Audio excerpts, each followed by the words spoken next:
stage, along with his. So we've got Margarita, Repina, Paul Dowling. If you go back, please. Margarita, would you like to introduce yourself, please, Rupert?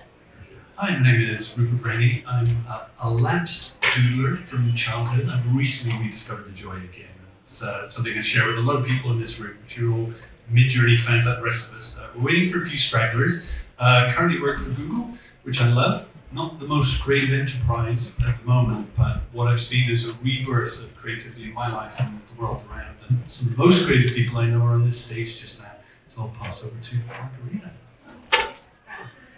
Hello everyone, my name is Margarita Repina. Actually, I'm a digital business leader and experienced product owner, and I was focusing on e-commerce, cloud implementation, and medtech in my career. But I've always had a passion for art since my childhood, and currently I'm doing a master program at Sotheby's Institute of Art, and my primary research focus is AI generative art. So I'm kind of trying to build this scientific area because there's too little experts, and I'm really thrilled to speak here today on this topic. Hello, I'm Matt Garbutt. I am a creative director at a digital agency, whether in King's Cross or Brave Bison. It's primarily concerned with performance marketing, and so I kind of come at this whole Gen AI thing from more of a commercial background, you might say, albeit as a professional creative, always have a strong interest in art and design, of course. So yeah, we're using it in all sorts of ways in the agency, in commercial terms, and it's been like a really interesting couple of years building up to this point, and it continues to be so. Hi everybody. My name is Paul Dowling. As an artist, I go under the name of Flux, those of you who've got Instagram. From an art perspective, I've been painting abstract expressionist on canvas for many years, but I also have a technology side, so I've been 30 years in technology. I've been really through Web3 and AI. I run several accelerators in London around AI and health. So what I'm trying to do is I'm trying to bring together my dual interests really of art, AI, Web3, technology, and all of those sorts of things, trying to mash them all up and try and create really interesting things. I'm also helping corporates really from an innovation perspective. So I'm really trying to bring art to corporates. And I think I should try and keep talking, because I noticed one of my colleagues is just about to join us. Every good artist knows how to make a good entrance. So we've got an exceptional artist coming up, Mr. Samson Vowles, who's got an amazing YouTube channel. If you want some really practical tips on how to elevate your work. Actually, a quick question. Who's using Midjourney or generative AI just now? Oh, it's quite a lot. Is that for fun, or have you figured out how to make any money out of it yet? Because if you do, please tell me, because I want to know. Hello, sorry for my delay. There was a large queue at the facilities. It's good to be here. About myself, so I run a YouTube channel about AI. So if you're interested in learning how to apply AI to a diverse set of industries, you can check out my channel, which is my name, Samson Vowles. Nice. Could we have the first slide, please? Lovely. So another quick hands up. Anybody know this beautiful image?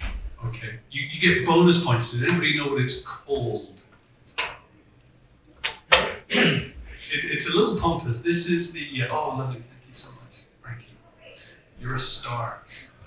This is the Teatro dell'Opera Spatial, and it became famous/infamous in September last year. So those of you know the story. And for me, it was the start of a bigger journey into what art is, and can generative AI art be art in its own way. And that's something I hope we explore today. This was infamous because it was entered into a digital branch of a small US art competition, and it won. Now, the story that blew up around it was not the fact that interesting image wins certificate at an event. It was the fact that the artist air quote, that submitted it, didn't tell anybody that he'd created it in Midjourney. And when he found out, he sort of backtracked and said, well, I did a lot of curated work and some Photoshop. He didn't just own it. And so the story was all about this horrible art fake that stole a real word from a real human being, which seems crazy to me because the story, surely AI art in its own right, without any background knowledge, is capable of winning art awards. And we've never had that before, so that felt like a watershed moment. But it did cause me to think, what is art more genuine? And it's a big topic, so I'm straight on to Margarita. Yeah. So, what is art? Basically, there is no any concrete definition of art in philosophy or art history, and there are many different approaches to what is art, basically. On the one hand, art may be considered an object who is just called so by a creator. So in this sense, the artwork by Jason Allen, who won the prize, is definitely an artwork, something, an image, which is called an art by its creator. On the other hand, so this approach is called sort of a supply approach. Artwork is supplied by the artist and the participant of the art ecosystem. And the demand approach, the second one,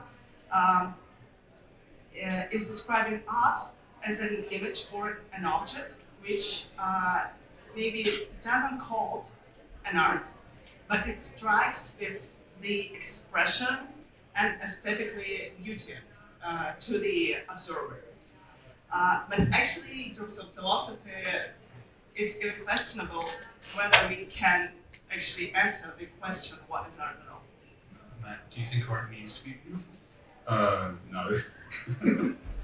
I think that there's plenty of art out there that is, I suppose, unbeautiful. I don't know if you think of Damien Hirst's Shark, for example. That was particularly beautiful. There was, I forget the name of the guy did, but the guy who made his head out of blood. Yeah. I don't know, Lady Gaga's meat dress. You know, is that art? Is that beautiful? No, I don't think it's art. Art's, I think, there to provoke and to cause a stir. But it's just as much as it is to look beautiful. It performs many different jobs in society and culture at large, right? It's there to comment on culture and to lead culture and to provoke thought, discussion, debate, and all of those types of things. But I think what it comes down to for me most of all is intent, and the idea being the start of it. And I know we're going to talk a lot about AI and generative AI, of course, but it still is the case that it starts with a human being, and the human being has to have an intent at the start of it. So that's Paul, I think just judging from your years of work slaving away in front of an actual hot canvas, how do you feel you've transitioned in your intent from the physical to the digital?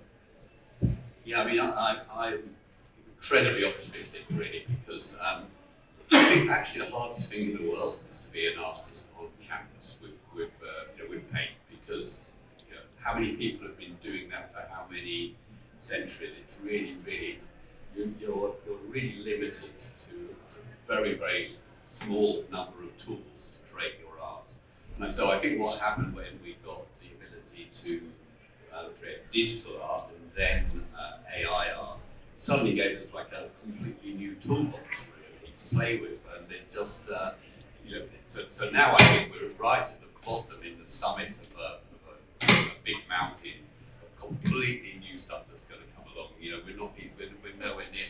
Whereas with painted art, we were probably close to the summit and really struggling around to find maybe new summits, new mountains to climb or whatever, but very, very difficult. So yeah, it's just like being given an immense new toolbox really to play with. That's how I see it as an artist. So I remember as a kid, there was a BBC Two late night shows where David Hockney was using Fontaine paint.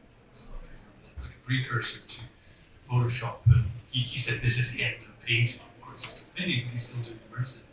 Samson, you're completely immersed in digital just now. How do you feel your artist intent is expressed with those tools? Well, I find it to be one of the most exciting times to be alive in history ever.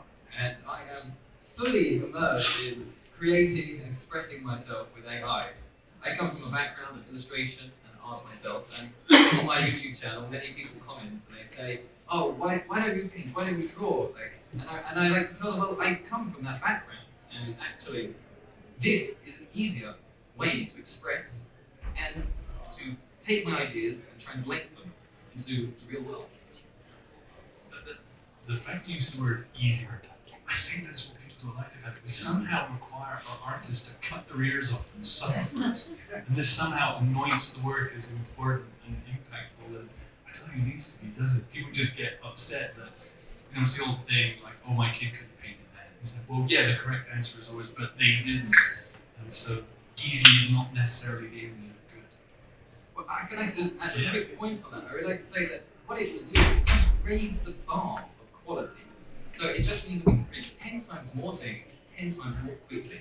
And this will set the standard of creativity so much higher. And that, for me, is the difference. I mean, I think it makes the production easier, but it doesn't make the creativity easier. And creativity comes in a flash. I mean, creativity doesn't have to take time. It can be just one moment. But now also the production can come in a flash as well. So it's fantastic. I mean, if you don't know, Midjourney is probably most people's favorite. If you have it on your phone and if you have an idea, artists maybe used to carry around a little pencil sketchbook, but the idea that you can bring the phone out of your pocket and explore it right then and there is incredibly powerful. It's like a whole art tool right in there. So this is a new world we've entered into, but is it without precedent?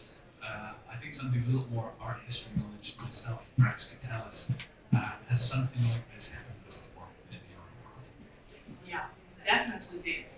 So if we basically trace the history of generative AI art, we can see that the first ever AI generative, not AI generative, but generative artwork appeared in 1962, and it's currently in the collection of V&A Museum. So it's not kind of something which just happened in history. That's not this picture, by the way. Apologies. Yeah, this is more sad now. So basically, the art historical roots of the AI generative art movement lie in the conceptual art, in Dada art, and the Fluxus movement. So Dadaist artists just appeared in 1914, 1915, and it's more than a century ago. And the first question they try to discover is actually to state that the not the object of art matters, but the concept of the object matters. And this is basically one of the main ideas of the whole digital art movement. And then, there was a great rise of generative art in the 60s with the first pioneers in the field like Manfred Moore, Harold Cohen, Michael Eno, such great artists who basically used coding to create art on paper. It was basically prints. You can go to V&A or Tate and see them just on request because they don't show it every day, but you can go and see it. And then Tate and other museums established some exhibitions in 60s. And during 80s and 90s, we might see the decline in this field because maybe of the switch to the other digital mediums, such video, filming. So in terms of generative art, it was kind of decline. And the most current wave appeared after the emergence of Bitcoin, first in 2008, because it became possible to sell generative art commercially. Because then we discussed in the early periods of this sphere, it wasn't more sort of an artistic practice, not the commercial way, but with the creation of NFTs as a technology, it became possible to make it more commercial. And in 2018, we saw the first ever AI generative painting sold at Christie's for $400. This is the artwork called Edmund Bellamy. It was sold for more than $500,000. It was so insane. It was, I would say, the estimate was around 10,000 initially, and it grew so significantly during the auction. So basically, this first auction legitimized the AI-generated works in this classical, well-established artistic field by one of the main institutions, the auction house. Later, in 3 years, basically the other impulse was driven by generative adversarial networks. The new software which helps artists to create something new, which actually didn't exist before. And the peak, one of the most famous artwork here is Vowles, which was sold for $96 million. It sounds so crazy.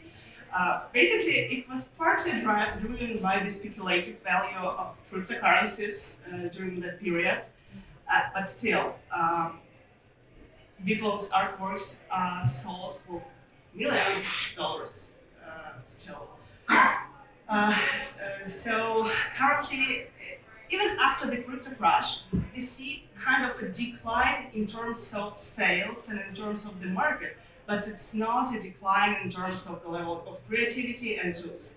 And I think we're in front of the new blow-minding wave of AI-generated art now. And I think maybe one element to point out in this is the timing. The image on the left was produced at a time when generative art was difficult to do. You needed supercomputers and training and all sorts of things. We didn't have this ease of production, and so it was easy for the art establishment to sell them for great sums of money. That is now no longer true. It's very much a buyer's market, in the way it always has. There's been plenty of artists. It's a very hit-driven business. But let's see what we have up next. Okay, so in terms of where we are today, this is the most recent reflection on art and competitions. Paul, as like a painter, I feel like we owe you the debt of gratitude as you put in the hard miles. How do you feel about generative AI? This is another example of one called The Electrician, which I think sort of slipped into a photography exhibition and subsequently was found to be completely AI generated, which the WAG said you just took in the hand, you can tell. Is it fair that we would have artists going up against AI, or should they be separate categories maybe? No, I think it's all fair game for artists, really. My belief anyway, in its current state, Gen AI needs a fair bit of manipulation. And as an artist, I'm using AI, but I'm not starting with a prompt. So the most simple form of Gen AI art is the prompt-based art that basically you put in some text and it creates an image. It's very rare that you will get fantastic results just as simply as that. So artists that are using, let's call them Gen AI pure play artists, are putting in multiple prompts. They're refining all the time. So they're putting in the hours in terms of work, and they're using a high degree of curation. But there are also a lot of other ways in which you can use AI. You can create the image first. I create images straight onto my phone using my finger and some tools and things like that. I then put it through Gen AI. Then I'll take it back out of the Gen AI and put it through different filters and things like that. So there are a lot of different ways to use the tools, and it's not necessarily, it's very rare that a computer is going to come up with a work of art unaided and without multiple prompts. And I think that's going to remain. I think artists are always going to add value to AI. I think that's my feeling. Samson, that's something you dive into. The idea that you sit down and press a button and art pops out is perhaps a little naive, but that's what we all get accused of. In terms of that element of craft that you bring to it, how would you say, what do artists need to learn just now to turn out this kind of work, which I find very haunting? I love this. Well, absolutely. I think so much comes down to taste. You cannot teach taste. You cannot get a computer to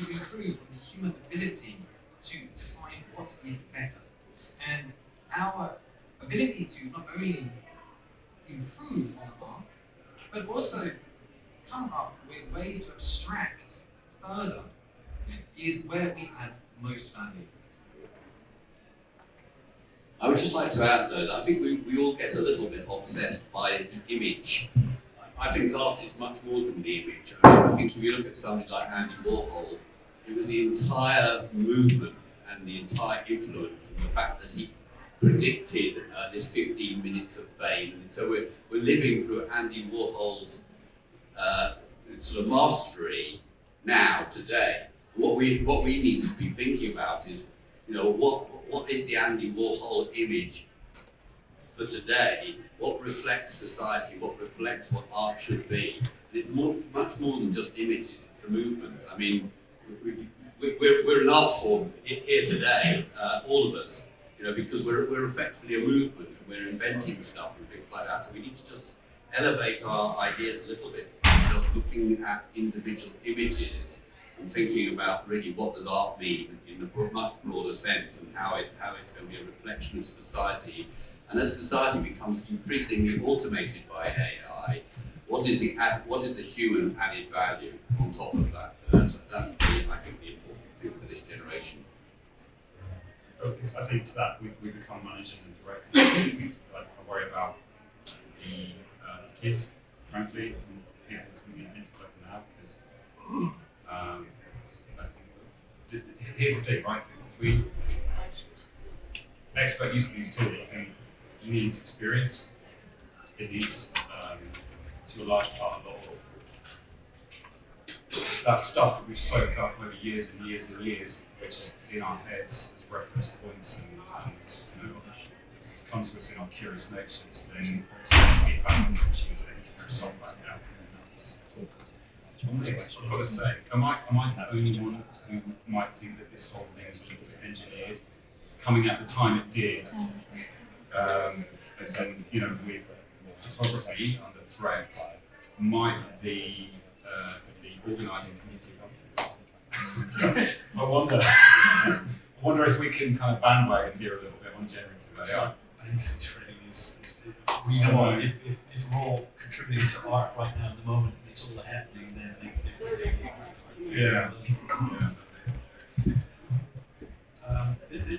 Okay, on the academic side, we didn't just stumble across this. There's been quite a bit of history going into it.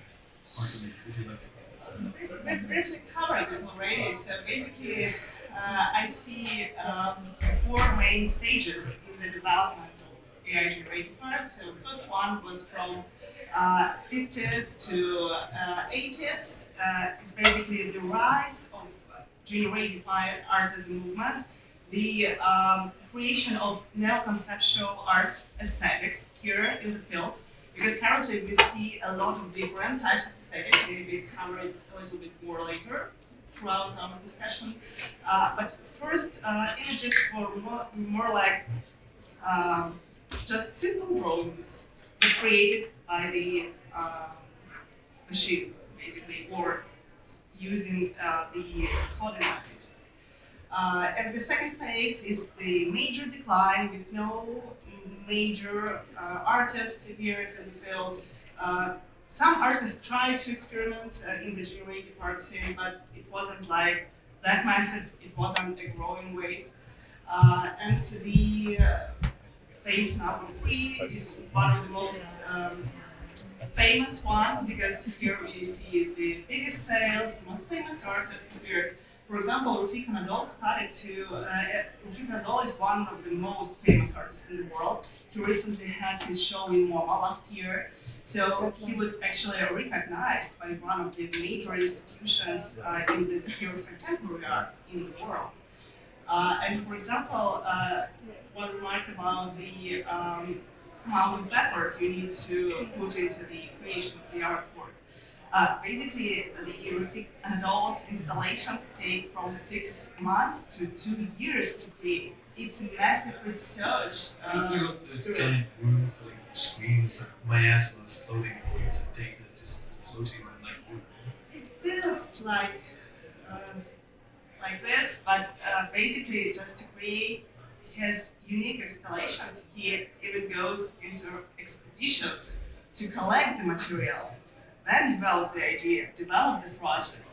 Then only after several months, the actual coding process started with his team, which more than 10 people, with the designers, coders, architects, because some of the installations are based on the famous buildings, for example. So it's quite a huge artistic impulse and artistic work. I think because they animate, they're also very Instagram friendly. You'll know them from the picture of a lone figure in silhouette just against this huge coloured backdrop, and they've got this sort of trompe-l'oeil effect of 3D. So they're, he's thought about what the image represents and how it's portrayed in very clever ways. Lots of points. Okay, so Matt, I think you had some opinions on just this absolute cascade of waterfall of images were showered under every time we open our LinkedIn posts and Instagram and whatnot. This was just a quick grab. It was a couple of scrolls, and your typical mid-journey. It's going to be beautiful young warrior women, cyborgs, maybe a few neon cities in there, and a little nod to what I assume is the girl with the pearl headband, apparently. Is it too much? Are we well, maybe. Yeah. I kind of worried that we might be getting a bit desensitized already. I mean, we're still early, and there's a long way to go in this stuff, but there's just so much of it. In my echo chamber, particularly, and I'm sure in those pictures along this row, and probably in the Fairfield from us out there as well. So I think again, we're going to use that word curation again, because it's more important now than ever with the sheer amount of stuff that we're able to create. We need to curate and really apply our own critical thinking to what we're coming up with. I don't know, put the brakes in it a little bit, I suppose, and kind of curb our enthusiasm and not overshare, because I think we're in danger if we do that of pulling that bubble a little bit too big, and we all know what happens when bubbles get blown up too big, they eventually pop. Look at crypto, look at NFTs, for example. Again. So yeah, I think curation is key. It's really important, and we need to do as much of it as we possibly can and force ourselves to. Alright, on that note, I think there's perhaps an argument to make between high art and low art. That sounds so snobby, but we're very easy to create decorative images, but do they have some academic value? It's kind of hard to say. Now, the one in the middle here, anybody know this one? One of my favorite, one of the most prompted artists on the journey just now. Anybody feeling brave enough to shout the name out? Yeah, okay, this guy knows. So Alphonse Mocken, I think, was based in Prague, and he's most famous for like the exquisite detailing of these beautiful young women with flowing gowns, the sort of peak of Art Nouveau. But he was a commercial artist, and this stuff was for theatre posters, it was for champagne bottles, and I think he felt this sense of not being taken so seriously by the art establishment, and so he did these very somber Slavic paintings later in his career, what we talked about. But at the same time, he's absolutely loved. Is it okay to be loved by the people and maybe not the establishment? The flanking images are this 100 years on. They are images created from the prompt. I love this. You know that silly nonsense wine connoisseurs come up with when they describe notes of cinnamon and honeyed vanilla and lost summers, stuff like that. They took those, they put them into Midjourney, and they came out with these delightful images. This is a small Swiss design firm, a small Swiss wine company, and they do something very novel with their posters every year. And so I think you can be artistic and commercial at the same time. Paul, thoughts? Yeah, I think this illustrates really how important backstories are in art. And this is why just purely random AI stuff coming out is really never going to have a backstory. It's never going to have somebody to explain the significance and also the importance of curation, I think, in helping to explain the significance. But I think, as for the kind of frivolous side of art, I mean, we've been living that again since, before Andy Warhol, and it is a part of art. It's really just it depends on the story that's around it, the reason for doing it, and what the ideas that it's trying to stimulate. All of those things are important. So I don't think Gen AI really changes any of that. I would ask a slightly broader question, maybe for my other panelists, about really, is art being democratized? And what even does that mean? Does that mean that everybody in this room should be able to become an artist? Or does it mean that an artist in Africa should have an equal chance of success as an artist in London? Because democratization itself can mean an awful lot of things. So yeah, I'm just sorry to ramble on slightly. The democratization dream came before Gen AI out of the Web3 crypto thing, which is still there and is still has the potential to democratize. Gen AI simply has also the potential to democratize the production of art as well as the ownership of it as well. So, how on earth are these things going to come together, and is it going to make it more fair for, let's say, brilliant artists in other parts of the world to get discovered? I'm going to jump onto one of your regions. Sorry, not one of Matt's ones here. We'll come to you in a second, Paul. Matt, you had some interesting thoughts on the nature of, is it the craft and the execution what's the most, is there important? We were talking about this, yeah. So the idea, yeah, exactly. What's more important, the idea or the execution? And then when it comes to the execution, does it matter? Is it about ease of execution and what you see as well? So can you tell us a bit about the idea? This was we did this was, I suppose you might say, commercial, and actually on a bit of a tangent. I think one of the great use cases of Gen AI is in impacting cause work, so charities, etc. And this was part of the campaign we did back in March with WWF. It was a really simple prompt. It was a really clear idea, and then it came out, I think, quite powerful image. Whether you like it or not, I don't know. That's up to you. But I think, yeah, just getting back to that idea of intent and then execution being easy off the back of that. I tend to come down the side of thinking that the idea is the most important thing, because without an idea there is nothing, right? And the means of execution, I think, are less important, and now we're democratized in that sense. So there's more there for us to be able to do more with, but we get back to curation again, and needing to make sure that what we put out there is important. So yeah. Yeah, Paul, this is one of yours. With your feed, it's hard to tell the digital from the canvas, and I like that about your work. Actually, this is interesting because it's, I didn't know which one you were going to select. So that actually is painting. So I can't really say much about that from AI perspective, except maybe. Actually, I would say that in all of my art, I am really so with my painted art, I'm inspired by my technology side of life, and in my AI art, I'm inspired by my painted work. So I'm trying to kind of get that sort of blending, but that actually is just pure old-fashioned paint on old-fashioned canvas. And where could they find that if they wanted to go onto the internet? So I think on my Instagram, I'll just do a very, very quick plug, so it's an easy one. So it's flux, FLUX _ art. I'm expecting lots of new followers now. There is a website, but we'll somehow get that out later. I think I've had my plug for the day, but There's more. Good. This one is my sister. One thing that some of you may know, I ran away and did science from a very artistic family. We've all got fine art degrees. And my sister, her approach to commercial art is dog portraits. And it's quite a good business, and she's very good at it. That's her little artistic space, and I love it. I always love when I visit her. But it's a bit of a slog sometimes. So she's kind of stuck in this No, that's wrong. She loves to. She sits there. Her little butterfly sits on her shoulder. She paints. She loves to paint, and she always has. Is there something traditional artists could do to maybe elevate or ease their work with AI that wouldn't sacrifice their soul to the machine god? Samson.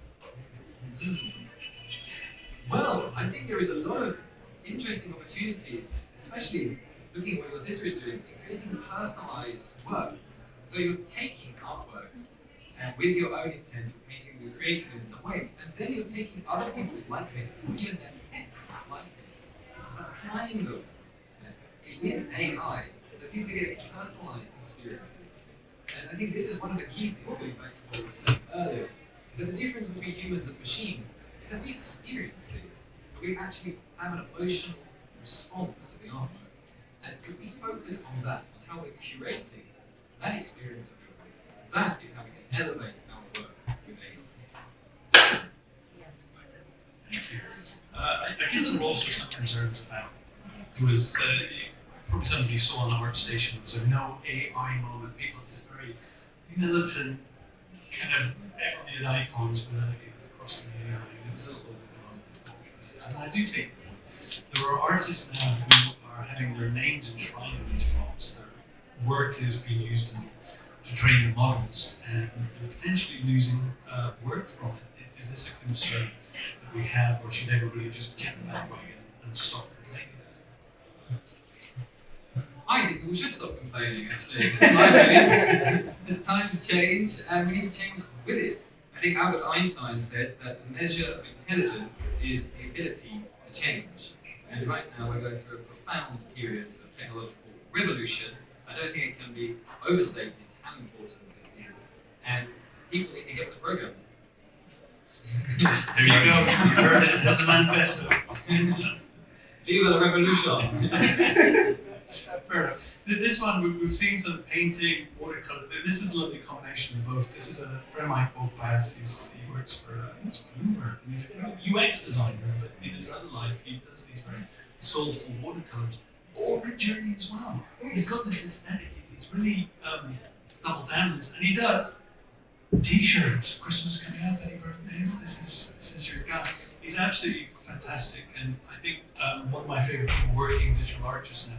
But the idea that somehow things have to come out looking roboticized, you think they can be a little bit like romantic and thought-provoking. I mean, I think what he's good at capturing is there's always something about to happen, or just happened, they're just heavy, they're pregnant with some sort of latent energy, which I like, which I think marks out good artists. Maybe that's the embodiment of intent.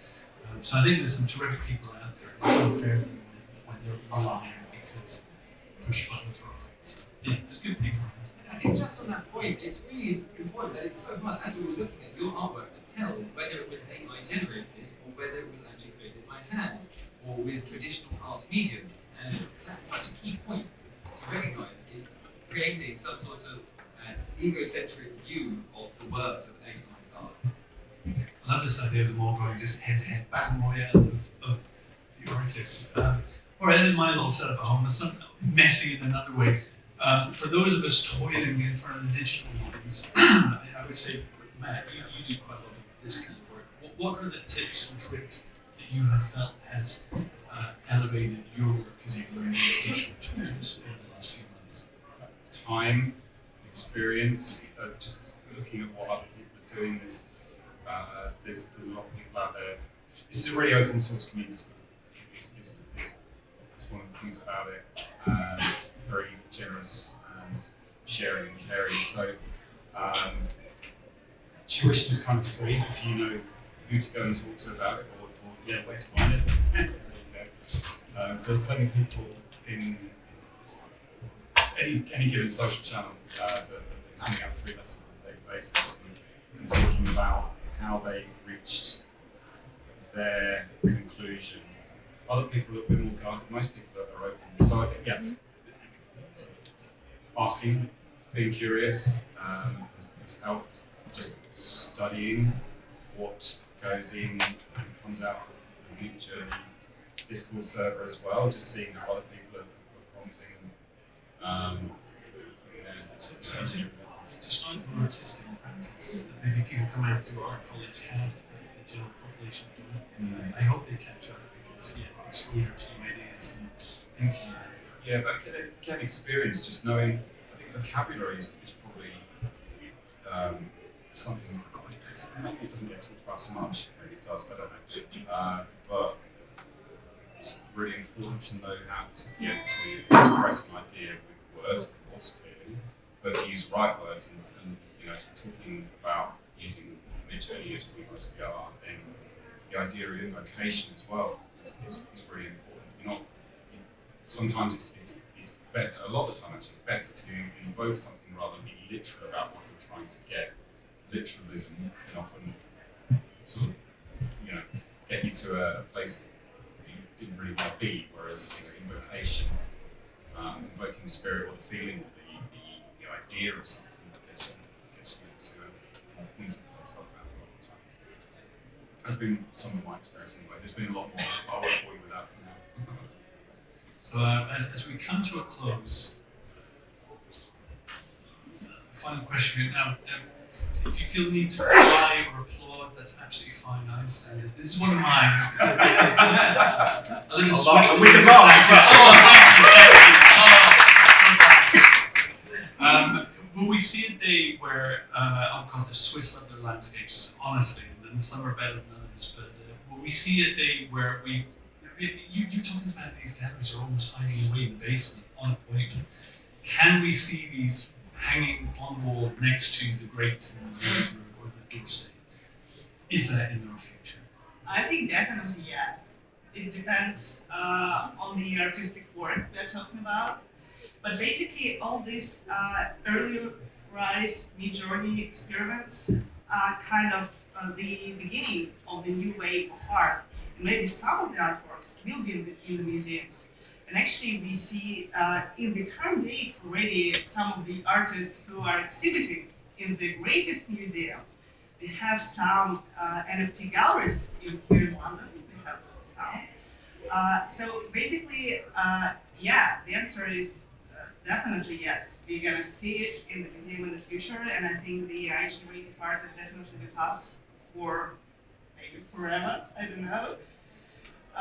Thank you. I'm very pleased to hear you say that. So in closing, I would just like to say thank you. And this means that you now have no excuse not to go out there, get your Discords on, and go and make beautiful art and share it with all of us here. Thank you very much. Thank you for